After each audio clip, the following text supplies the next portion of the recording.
Pernah nggak sih ngerasa semuanya kayak berjalan tapi kamu ngerasa kosong? Kayak hidup tuh penuh, tapi nggak ada yang benar-benar ngisi. Kerja, kuliah, nongkrong, scroll sosial media, semua jalan. Tapi entah kenapa hati kamu tuh masih berasa jauh dari rumah. Lucunya, kita hidup di zaman yang katanya paling terhubung. Tiap hari lihat story orang, bisa chat kapan aja, join ratusan grup. Tapi tetap aja, banyak dari kita yang ngerasa sendiri di tengah keramaian. Mungkin karena sekarang kita lebih sering terlihat tapi jarang terdengar. Kita punya banyak teman, tapi sedikit yang benar-benar ngerti. Kita sibuk ngejar validasi, tapi lupa nyari koneksi yang beneran berarti. Setiap pagi, hal pertama yang kita lihat, layar. Hal terakhir sebelum tidur, juga layar. Dan pelan-pelan kita mulai kehilangan koneksi yang paling penting sama diri sendiri. Kita capek nyari makna di luar, padahal makna itu cuma bisa ditemukan kalau kita berani berhenti sebentar. Nggak ngapa-ngapain, cuma diem dan mulai nanya ke diri sendiri. Gue sebenarnya lagi kenapa? Apa sih yang sebenarnya gue butuh?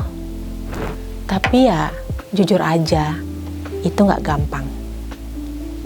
Karena di dunia yang seramai ini, sepi itu terasa menakutkan. Padahal, justru di situ tempat kita bisa nemuin versi paling jujur dari diri kita sendiri. Kita sering takut hilang arah. Padahal terkadang kehilangan arah itu cuma tanda kalau kita udah tumbuh. Udah nggak cocok lagi sama versi yang lama.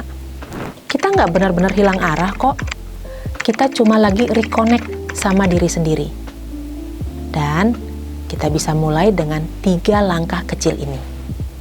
Pertama, sediakan 10 menit tanpa layar, tanpa distraksi. Tulis 1 kalimat jujur. Hari ini aku merasa. Kedua, bangun koneksi yang tulus.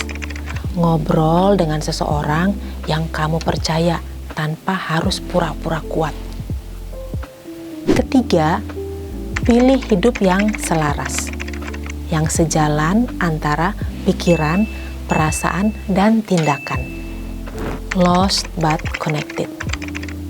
Di momen kita ngerasa hilang, di situ kita punya kesempatan buat nyambung lagi. Bukan cuma ke dunia luar, tapi ke dalam diri.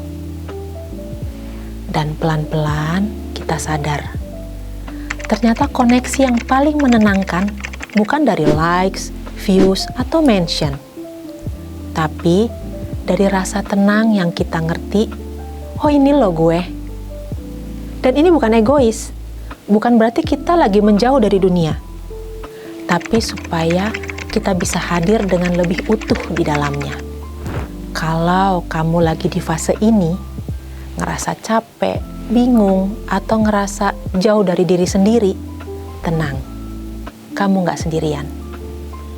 Kita semua pernah di titik itu. Dan mungkin ini waktunya buat berhenti nyari koneksi di luar dan mulai nyari koneksi ke dalam.